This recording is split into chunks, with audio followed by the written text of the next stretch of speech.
Hello loves, and welcome to this week's reading for Taurus. It is the week of May 15th, 2023. I definitely recommend watching these for your rising and your sun signs since they are general readings. That way you can kind of take what resonates and leave what doesn't for you.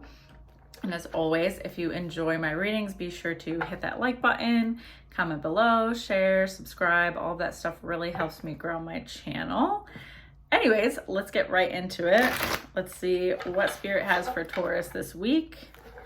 What guidance and messages our Tauruses may need for the week ahead.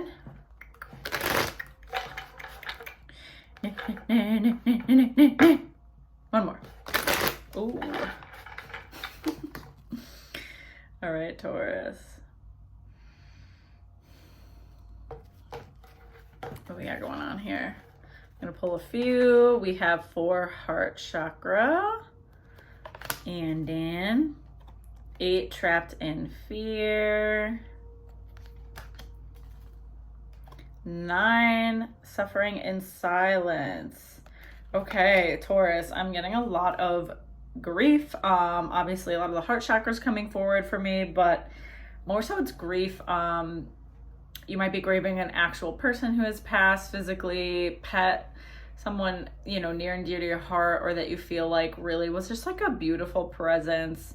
And it really is opening you up in a lot of ways. With 8 trapped in fear, like this is generally Spirit saying, you know, your mind is the thing holding you back right now. Like your heart is wanting to push you to expansion in like all areas of your life, right? So you have this grief going on, but it's almost trying to crack you open, so to speak. It's trying to crack you open into pouring more passion into your life, feeling more love and joy into your life. I feel like you're missing out on some joy and some happiness, and I have the chills while I say that. You're kind of like, you don't have the best inner dialogue with yourself. You kind of beat yourself up about mistakes, things that have happened in the past.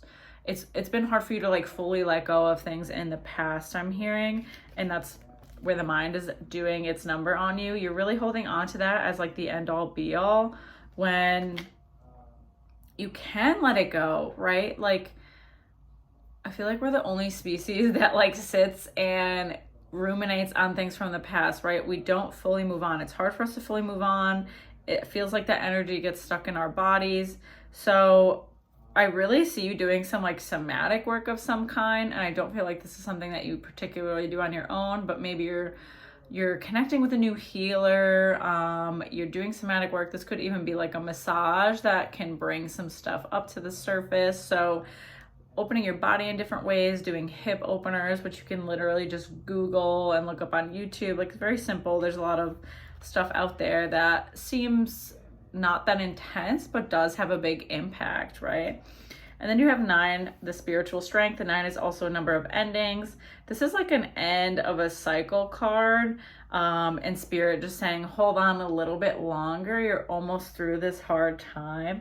And like I said, it's really the holding on to the past. That's like the biggest thing I'm getting from this reading is Spirit wants you to let go of the past. And I feel like this grief that you're experiencing, it might be newer to you, or you feel like lately there's so many different things that you're grieving and kind of just reminding you that life is short, or human experience is short here. I'm only going to be in this body at this age, in this particular house, in this place for so long, right? Life is forever moving forward, and what are we going to do about it, right? Do we want to stay stuck where we are, or do we want to take like a leap of faith, so to speak? Then you have 3 partnerships and alliances. So that really for me is big confirmation on the, working with a healer of some kind. Like I said, this could be literally massage. This could be asking someone you know that's into different trauma releases, doing somatic work with a healer, whatever feels good to you, whatever you feel drawn to. And I do see you getting signs pointing you toward a particular person or a particular workout, particular movement.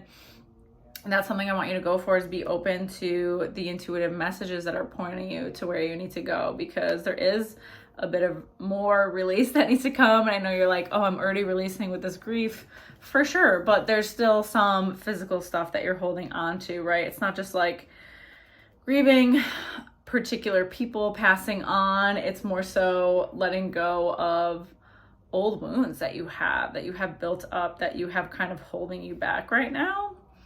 Then you have 7, stand your ground. Okay, I love this for you. So kind of reclaiming your voice, I'm hearing reclaiming your personal power. Once you can let go of these things from the past that you feel have held you back. And like I said, this almost like punishing, this inner dialogue of like punishing yourself about the past. You're human, you're a human being, right? You can move forward. You don't deserve to continue to punish yourself, especially if you're willing to change, if you're willing to put in the work and be different. Like, stand firm in knowing that you're a human. You're going to continue to screw up. You're going to continue to make mistakes. That still doesn't make you undeserving of redemption, I'm hearing, like undeserving of moving forward, undeserving of creating a better life and situation for yourself. Like, things are not unfixable. I don't know what that means for you, but things are not unfixable. Then you have 2, movement, choices, and decisions. So really, really, really, this heart expansion is opening up so much for you. So much for you. You are going to be presented with not only like a second chance in your relationships and how you perceive the world, but that also shines light on maybe you want to make a move. Maybe you want to change other aspects of your life, right? Excuse me. If we are constantly feeling stuck in a dynamic, it usually points to unresolved trauma. So once you are releasing and kind of moving through these old stuck emotions, things start to open up all around you, right? Opportunities, ideas, just things that you might not have seen before, or you saw them, but you didn't really think they were possible. That's coming back into your experience for you to really reassess. Do I really want to be where I'm at? Do I want to move? Do I want to change up like my career? You know, all those big things. But first we have to let go of the past. All right, I'm going to put one more Taurus. 12, sacrifice. That's so funny. All about letting go of the past. Letting go of the baggage from the past in order to move forward. You cannot move forward if you are stuck in the mud. You cannot move forward if you are constantly replaying old stories, constantly replaying the same old thing. Know that you are deserving of a second chance. You are deserving of a new beginning. And really getting familiar with that voice that tells you otherwise, right? When did that start? What is it protecting you from? Maybe more pain, more heartache. At the end of the day, though, when we shut down bad emotions, we also shut down good emotions, because we're just shutting down feeling emotions. Like, our body isn't going to differentiate the two necessarily. So try not to shut yourself out, because I do see really great things coming to you and new beginnings coming to you. So try not to dull those emotions that are coming forward. I know they might be intense, but like I said, reach out, find some support in this. This isn't something you need to do alone, okay? So I hope that helps you this week, Taurus, and gives you a little guidance on what's to come. And as always, if you enjoy my readings, be sure to hit that like button, comment below, share, subscribe, all that jazz, and check out my description box for more details on my offerings. All right, I'll see you next week.